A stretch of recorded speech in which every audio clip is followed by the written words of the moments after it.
கர்த்தருடைய குணாதிசயங்களை நாம் அறிந்து கொள்ள முடிகிறதா என்று சொல்லி பார்த்தால் இல்லை. அமேன். உமது கோபத்தின் வல்லமையும் அமேன்.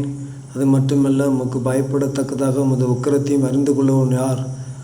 நாங்கள் எங்களுக்கு ஞானமுள்ள அமேன் இருதயம் தந்தபடியாக எங்களுக்கு போதித்தரலும் என்று சொல்லி அப்படிப்பட்ட சிந்தையை இந்த நாளிலே நாம் கேட்க வேண்டும். அருமையான சகோதர சகோதரிகளே, நாங்கள் இருதயம் உள்ளவர்களாக இருக்கும்படிக்கு எங்கள் வாழ்நாளை என்னும்படியான அறிவை எங்களுக்கு போதித்தல் என்று சொல்லி பரிசுத்த வேதாகமத்தில் எழுதப்பட்டிருக்கிறது. ஆமேன். அதுதான் அவர் கோபப்பட்டார் என்று சொன்னால் அவருடைய கோபத்தின் வல்லமை யாராலும் தாங்க முடியாது.